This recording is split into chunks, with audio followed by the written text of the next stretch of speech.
Ézéchiel 22, verset 30. Ézéchiel 22, verset 30. Ézéchiel 22, verset 30. Amen, non? Nous allons lire Ézéchiel 22 à partir du verset 30. Je lis au nom de Jésus. Amen.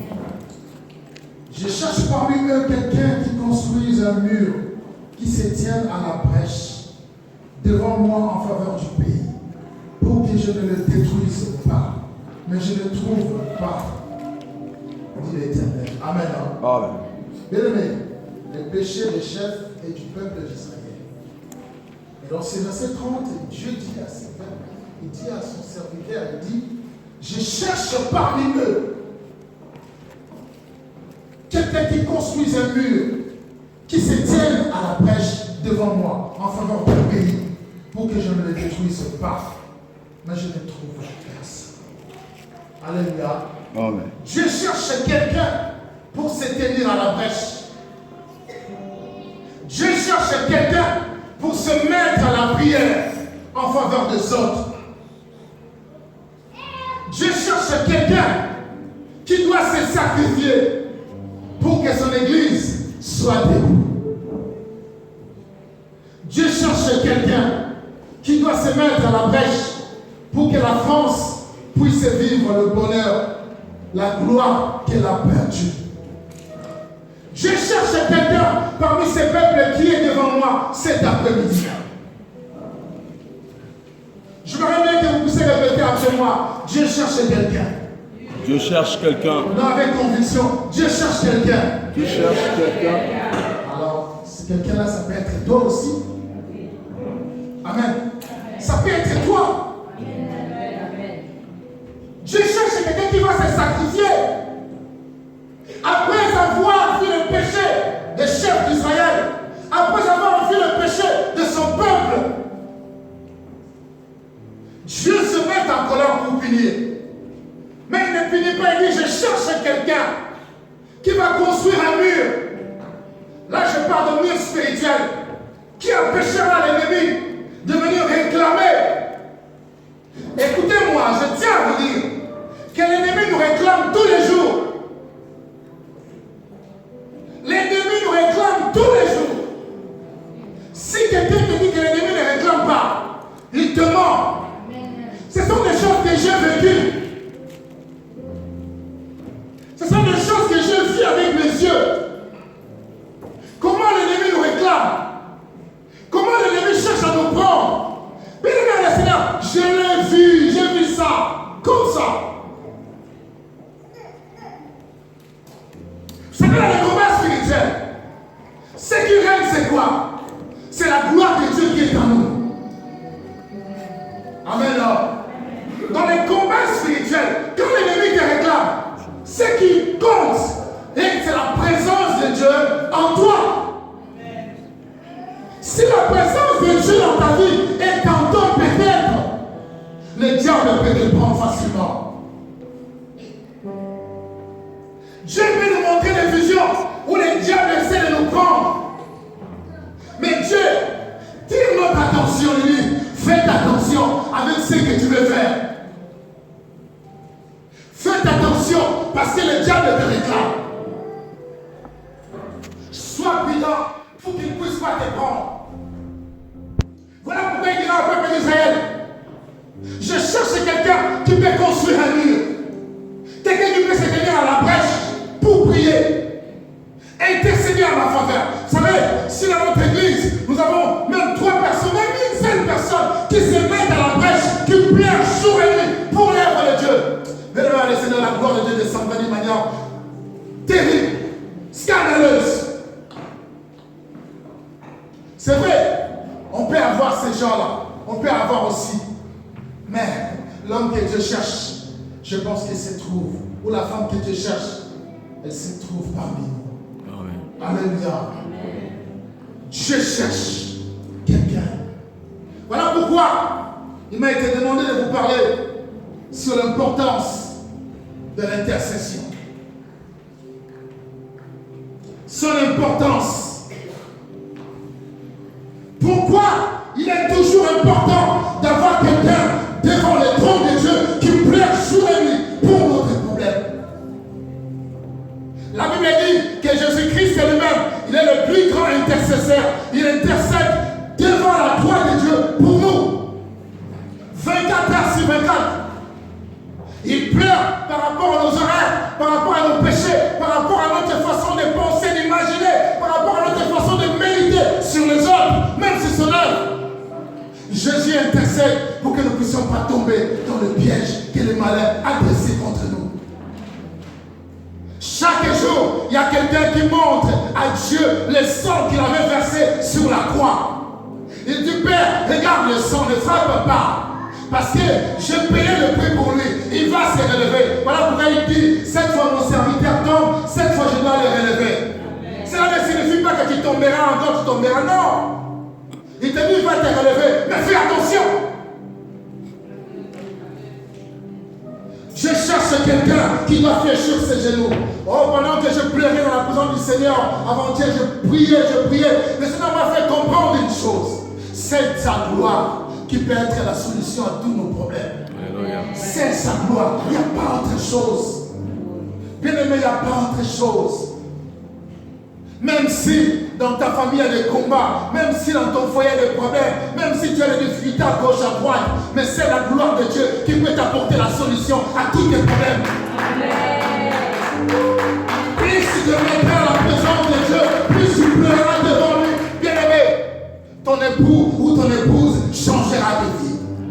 Parce que Dieu cherche quelqu'un qui doit mettre ses genoux par terre, afin qu'il ne frappe pas, afin qu'il libère.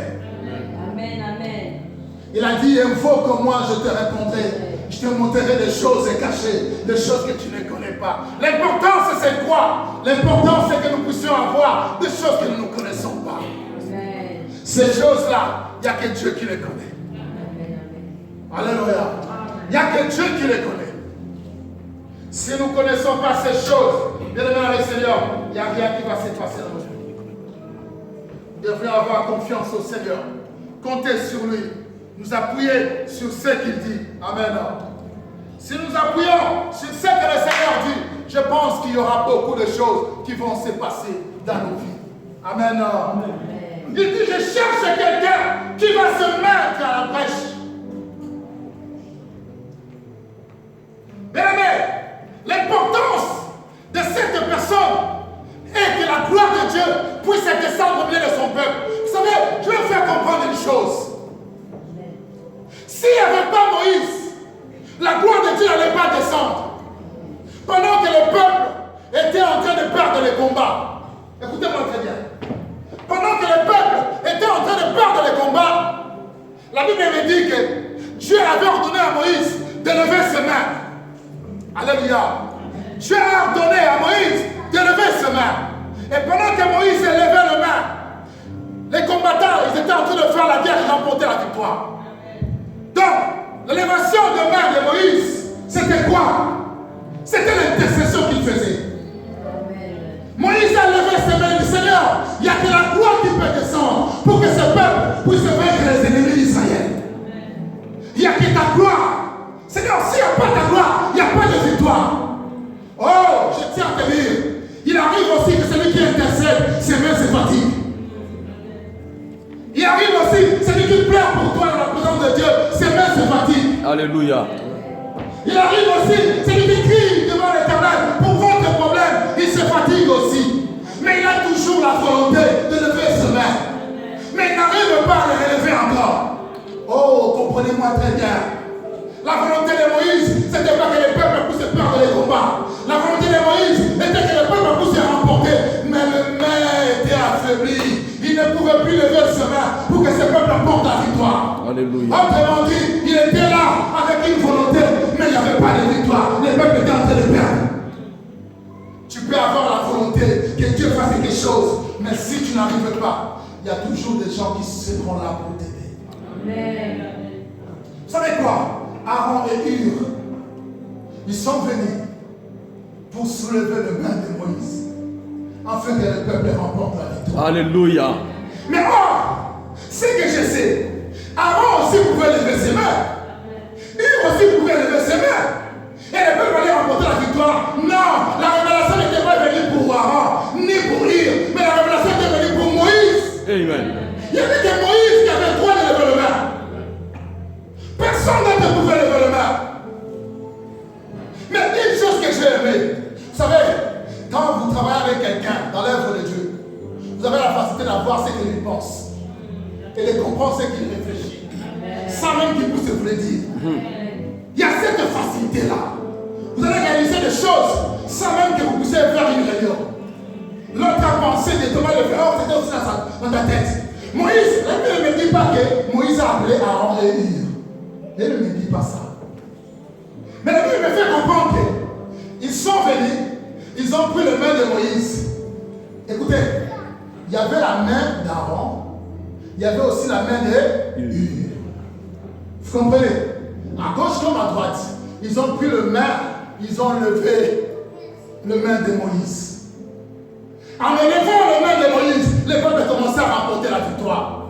Mais si en ce moment-là, ils avaient élevé ces mains leur propre main, la victoire n'allait pas venir. Il y a des gens que Dieu a loin. Il y a des gens que Dieu a qualifiés.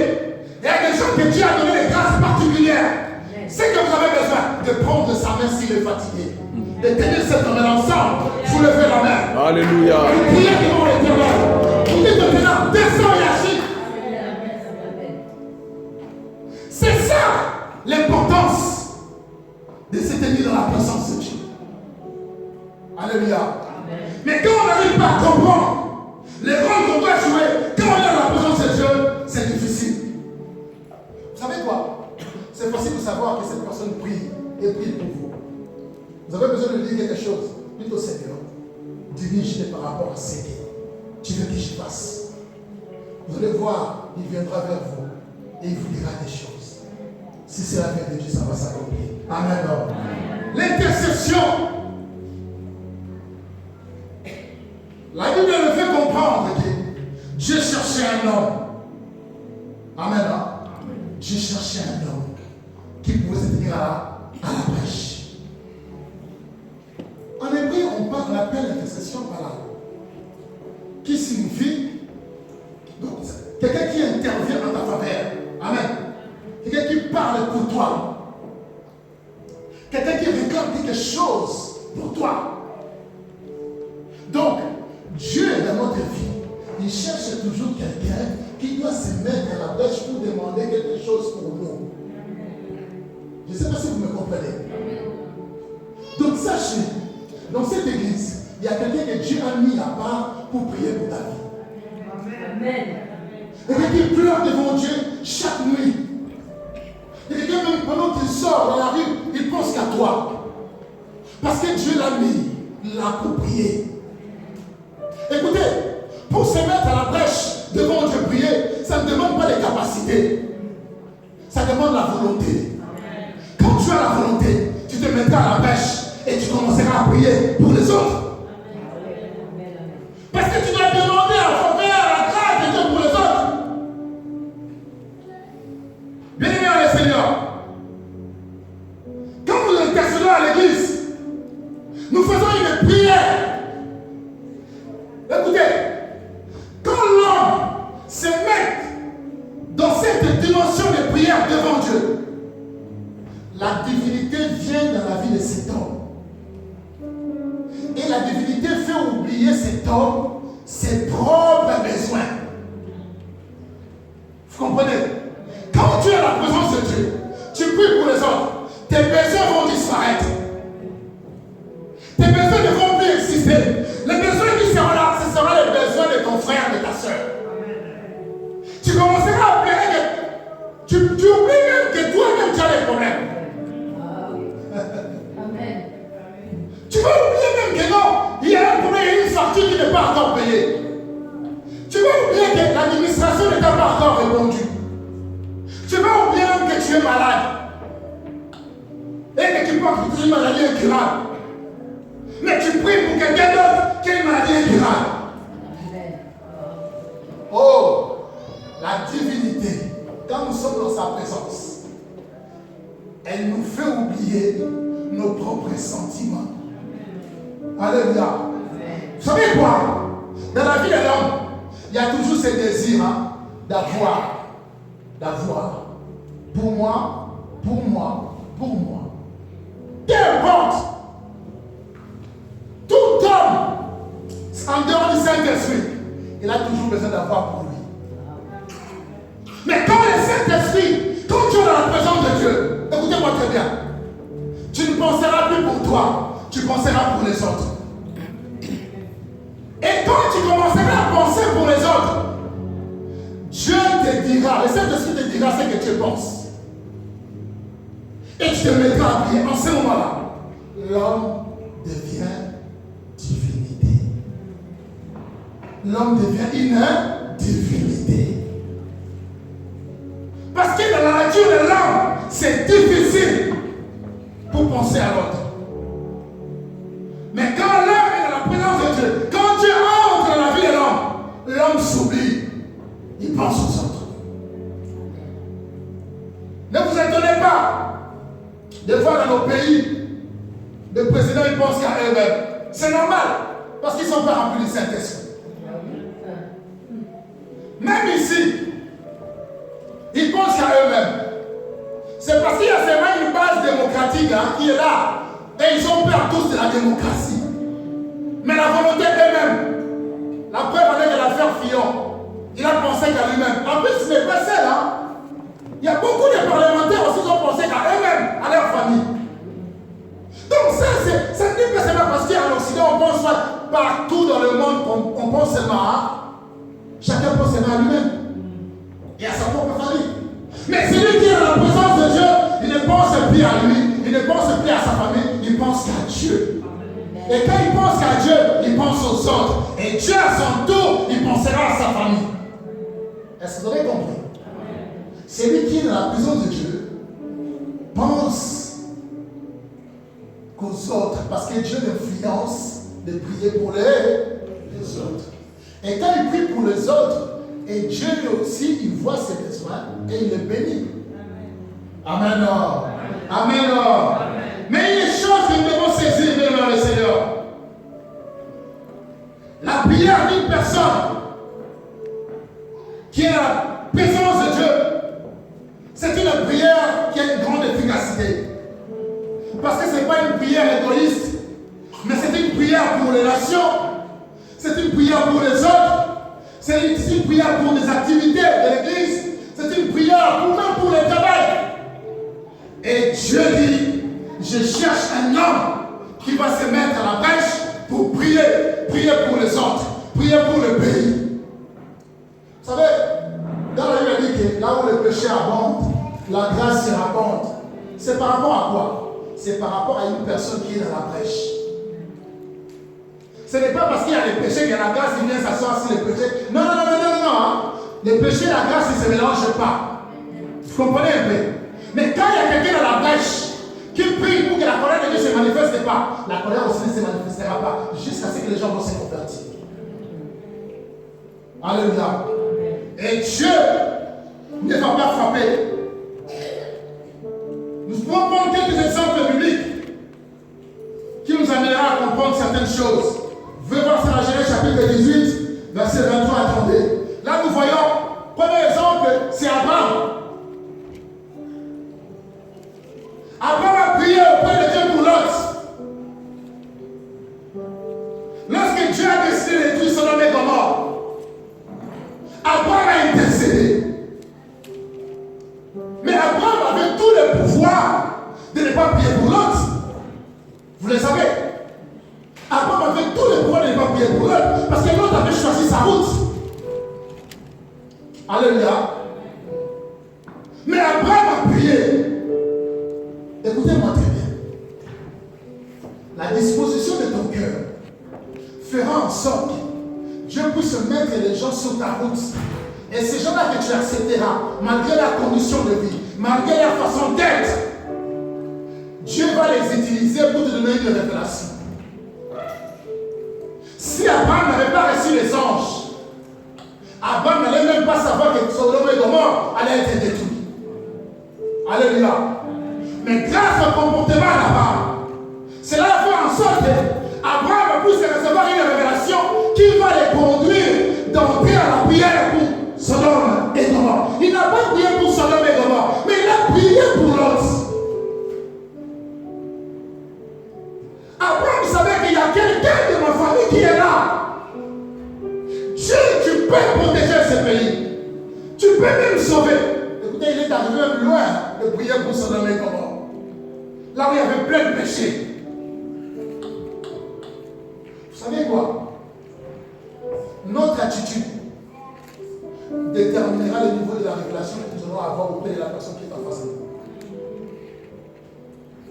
Si tu n'as pas une bonne attitude, tu ne recevras aucune révélation.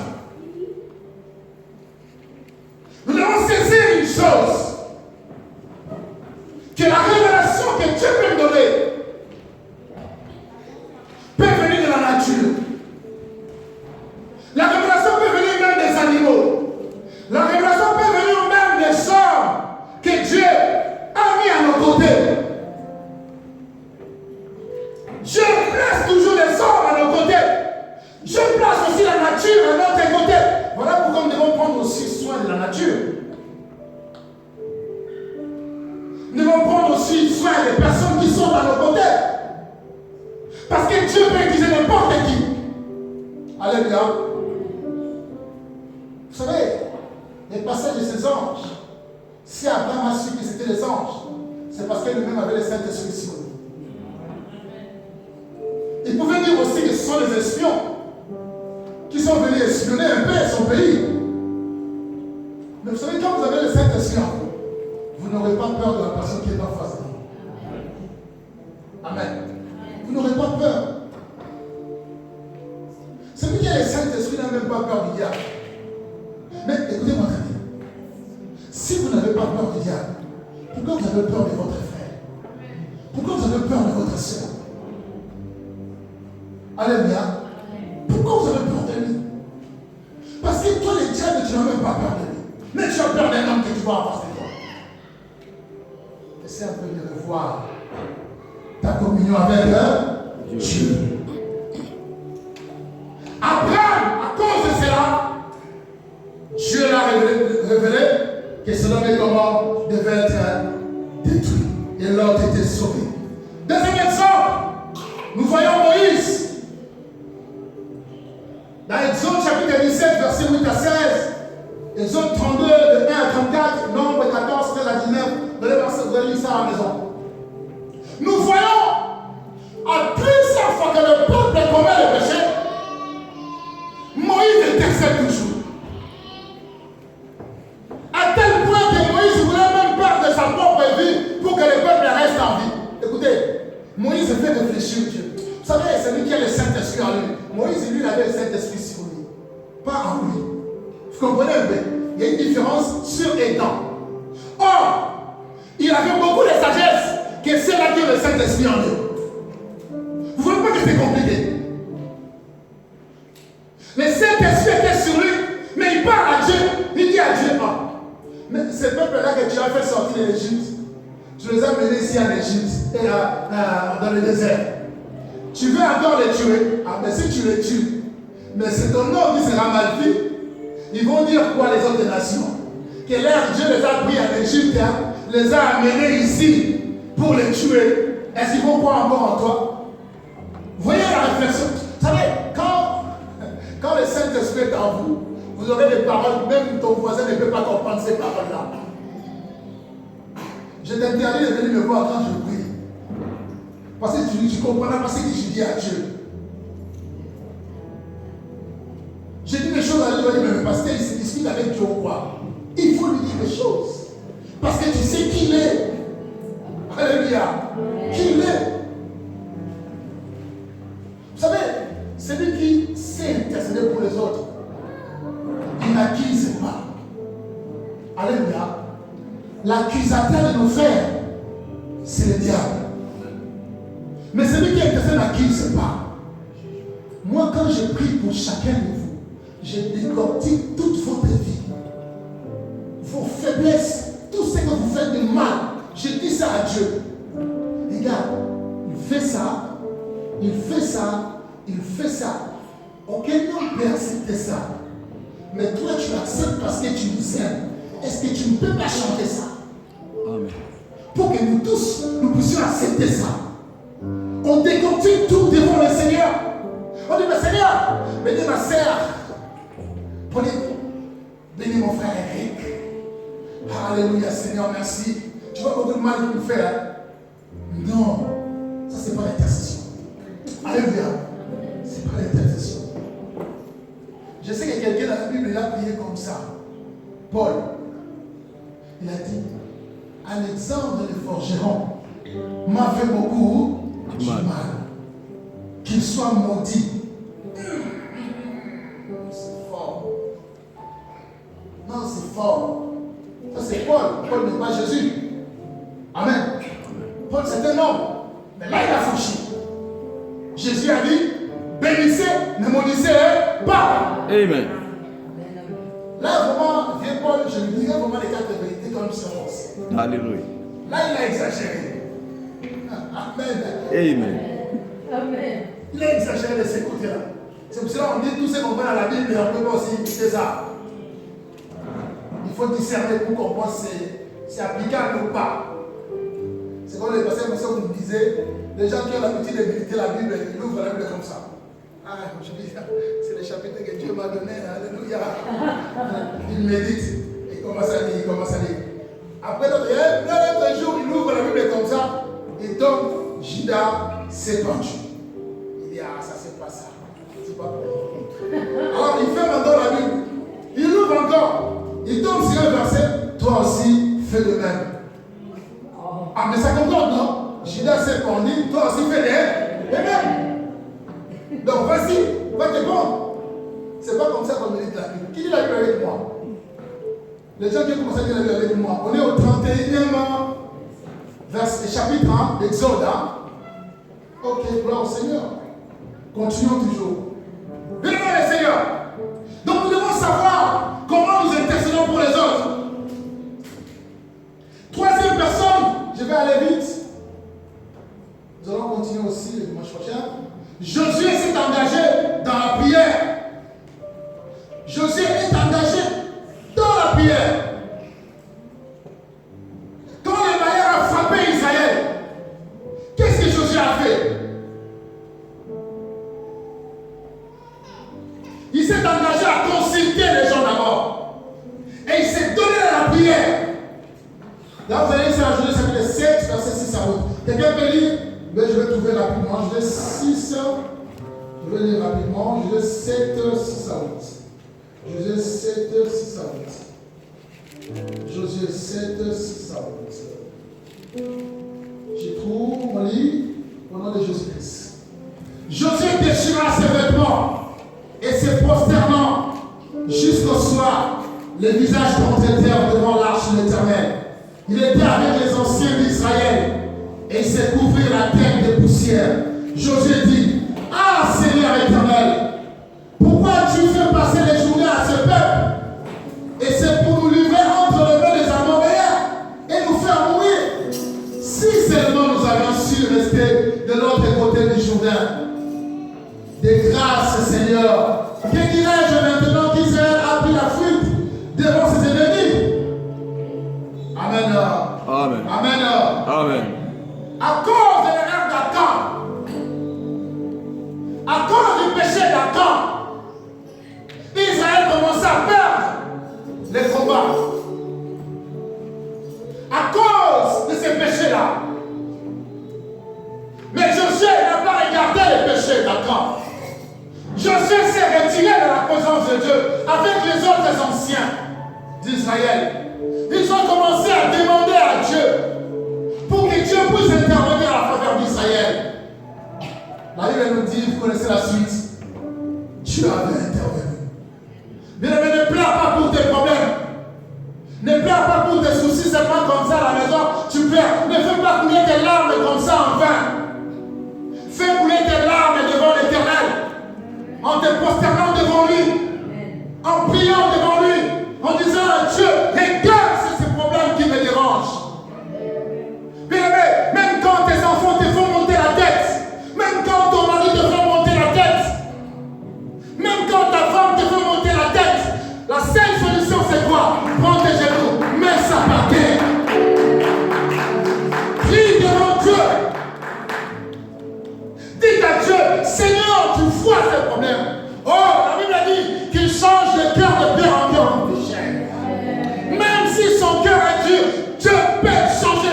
Alléluia. La seule solution pour que la paix soit instaurée dans nos vies, dans nos familles, dans nos églises, dans notre travail, il n'y a que la prière. Il n'y a pas autre chose. Amen. Plus le peuple priait, plus la gloire de Dieu descendait. Si nous tous, nous mettons nos genoux par terre, nous demandons à Dieu de faire descendre sa gloire, la gloire elle viendra. Alléluia. Amen. La gloire elle viendra. Il n'y a pas autre chose. Il n'y a pas autre chose que la gloire de Dieu. Nous avons besoin de vivre cette gloire. Josué n'a pas regardé les erreurs des autres. Alléluia. Ne dis pas que non, si je ne sers pas Dieu, si je ne fais pas l'œuvre de Dieu, si je n'arrive pas à faire quelque chose, parce que quelqu'un m'a fait ceci. Non, non, non, non, non, non. Mets-toi à genoux. Prie le Seigneur. Ne dis pas que non, je ne peux pas vivre avec cet homme, je ne peux pas vivre avec cette femme, je ne peux pas vivre avec celui-là. Non, non, non, non. Il n'y a que la prière qui peut donner la solution. Qu'importe quel problème qui dérange votre foyer, qu'importe quel problème qui dérange votre église, votre foyer, vos enfants et tout comme ça, la seule solution, c'est de mettre vos genoux par terre et réclamer la gloire de Dieu. C'est la gloire de Dieu qui peut nous apporter la solution à tous notre problème. Bien-aimés dans le Seigneur, même quand tout ne semble pas marcher, la prière, la Bible dit, la prière de Jésus est une grande efficacité. Donc vous allez lire, bien aimé dans le Seigneur, dans 1 Samuel chapitre 7, verset 3 à 5, nous allons voir que Samuel a prié pour la délivrance d'Israël. Il a prié pour la délivrance de son peuple. Au jour d'aujourd'hui, Dieu cherche quelqu'un qui doit se mettre dans la brèche pour prier pour son église. Ne regarde pas le péché de ton frère, de ta soeur, de ton cousin, de ta cousine. Mais regarde plutôt ce que Dieu peut faire dans sa vie. Parce que Dieu a formé le plan de meilleur pour chacun de nous. Si Dieu commençait à nous regarder au travers de nos fautes, au travers de nos erreurs, bien aimé, personne ne se tiendra devant lui. Personne, personne. Il n'y a que son amour qui nous attire vers lui. Qu'est-ce qui t'a éloigné de la présence de Dieu?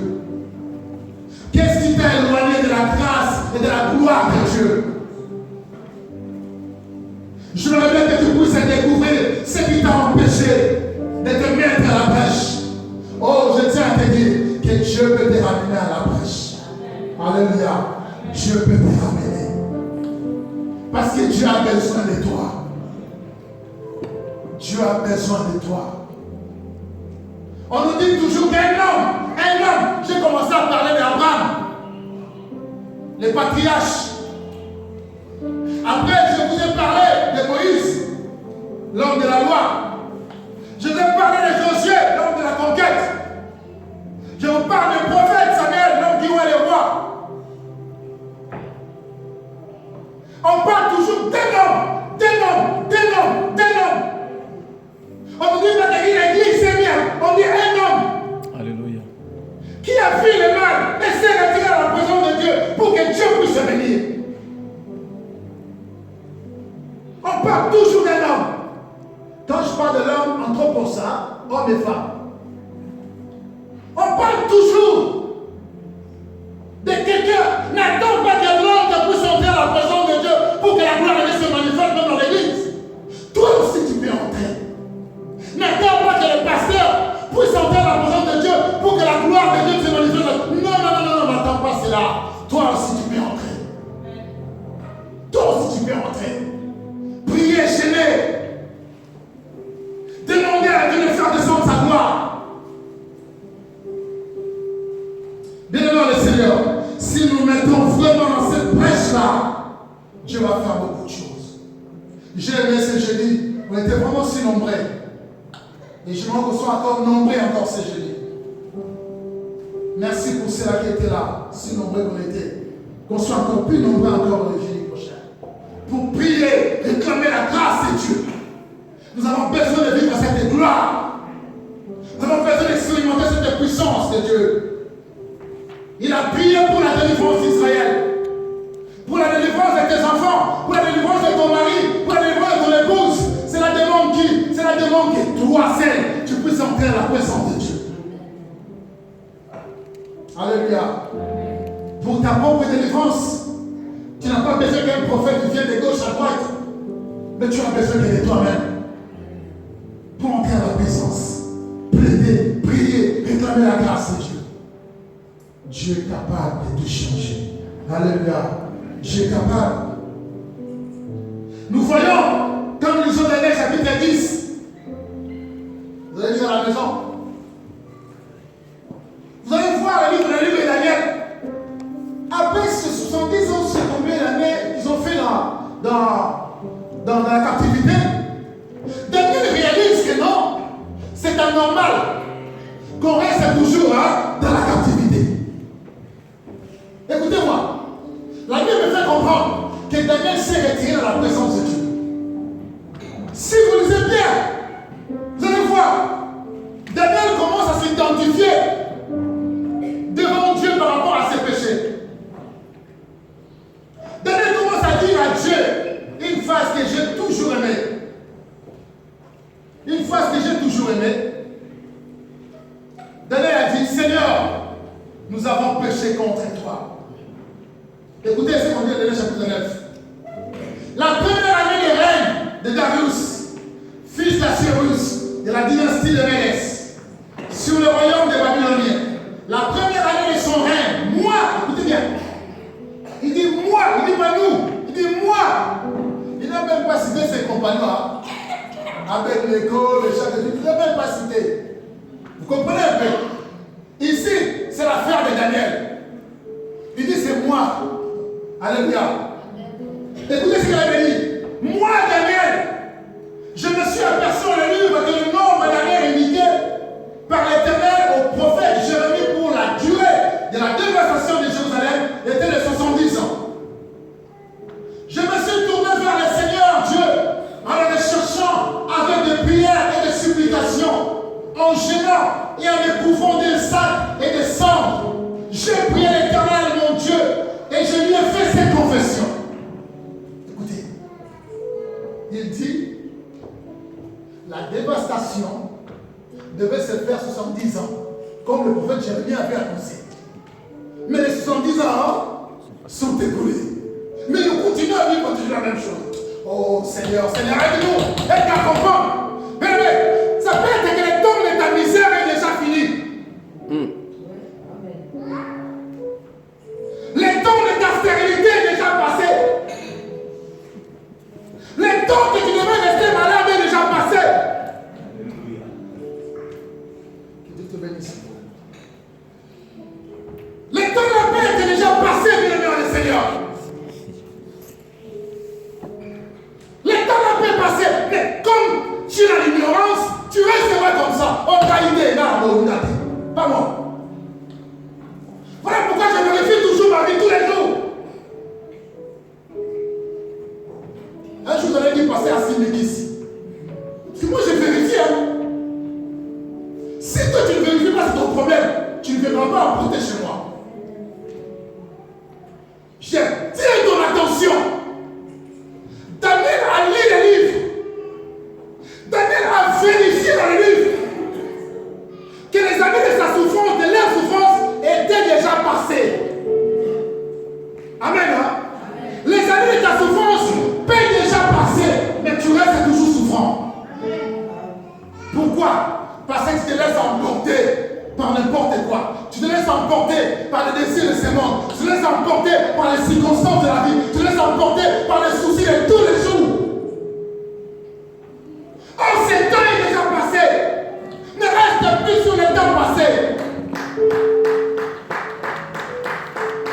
Quand tu rêves de le temps passé, tu te bloques toi-même.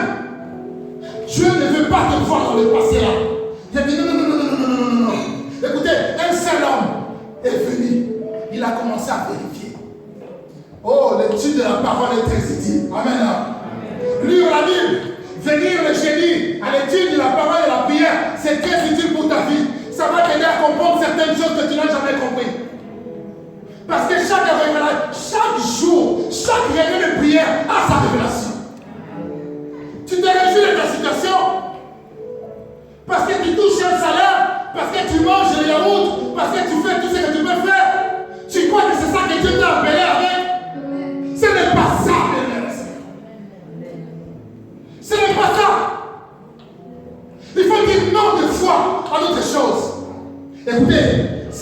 qui est sage, il vérifie même sa propre famille. Moi, ma propre famille, je la vérifie tout le temps. Je sais qu'il y a des alliances, il y a des liens établis dans ma famille. Je sais qu'il y en a. Dans ma famille, il y a l'esprit de la polygamie. Ça, je sais. Dans ma famille, il y a des blocages. Ça, je sais. Dans ma famille, tout ça, je sais, je vérifie. Chaque circonstance de ma vie, je veux passer ça par rapport à ça. Après, je vais comprendre. Oh, mais c'est déjà passé. Cette histoire est déjà passée. Parce que je ne suis plus là. Il m'a pris dans la boue du péché où j'étais. Il m'a pris dans le royaume du ténèbre où j'étais. Il m'a ramené dans le royaume de lumière de son fils de Jésus. Donc je ne suis plus là. Pourquoi je vois cette situation, moi qui suis dans le royaume de Dieu? Oh, quelqu'un m'a compris là? Pourquoi je vois cette situation? Je suis dans le royaume de Dieu. Je suis enfant de Dieu. Je dois vivre le miracle de Dieu. Pourquoi je suis dans cette situation? Qu'est dit la parole?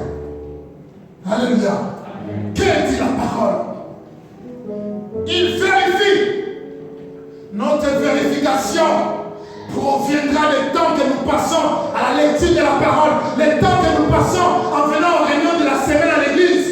Ces temps-là vont nous permettre à découvrir certaines choses qui sont cachées. Un seul morceau de bois ne peut pas allumer le feu. Même si ça allume le feu, il y aura un moment où ça va s'éteindre. Mais plusieurs morceaux de bois, quand ça allume le feu est fort. Même le serpent qui était caché, il va sortir. Même si les ailes te mordent, pardon, tu ne vas pas mourir. Et les gens vont crier que tu es Dieu. La vérification est très utile. Voilà l'importance de la prière, de l'intercession. Une fille, j'ai découvert. Après la découverte, qu'est-ce qu'il fait? Il croise les bras. Mais lui, il était bien, non? Daniel était bien. Amen. Hein? Daniel était bien. Parce qu'il vivait dans le palais royal. Qu'est-ce qu'il avait à faire avec le peuple là-bas? Il n'avait rien à faire avec le peuple. Vous comprenez? Il n'avait rien à faire. Mais qu'est-ce que Daniel a fait? Il s'est identifié. Lisons le verset 4. On lit. J'ai prié l'Éternel, mon Dieu, et je lui ai fait cette confession. Seigneur Dieu grand et redoutable, toi qui gardes ton alliance, qui traite avec bonté ceux qui t'aiment et qui obéissent à tes commandements. Là, il rappelle à Dieu qui il est. Amen. Hein? Il fait comprendre à Dieu sa grandeur. Il dit à Dieu, tu es grand et redoutable. Il montre à Dieu qu'aucun Dieu peut s'égaler à lui. Il montre à Dieu qu'aucune puissance peut s'opposer à lui parce qu'il est redoutable. Oh, Daniel, c'est un bon flatteur. Il flatte Dieu en adorant comme ça. Il dit, toi qui gardes ton alliance, il rappelle à Dieu, Dieu, tu gardes toujours ton alliance. Oh, l'alliance parle. Quelqu'un peut dire après moi, l'alliance parle. Encore plus fort, l'alliance parle. Bien aimé, il rappelle à Dieu que toi tu gardes ton alliance. Parce que tu avais fait une alliance avec mon père Abraham. Tu gardes toujours cette alliance. Descendons très bien, viens voir le verset 5. Il dit, nous avons péché. Mais lui, il n'a pas péché. Mais qu'est-ce que Daniel fait? Il s'identifie au péché des autres. Il porte le péché des autres. Vous savez, dans la nature de l'homme, quand l'homme est heureux, il vit bien, il pense pas à celle-là qui souffre. Il va oublier celle-là qui souffre. Mais je vous ai dit, l'homme qui est rempli du Saint-Esprit n'oublie pas ceux qui souffrent. Et il devient l'ami de ceux-là qui souffrent. Il s'identifie dans ses péchés. Il dit, nous avons péché. Nous avons agi en homme perverti. Et nous avons été méchants et rebelles.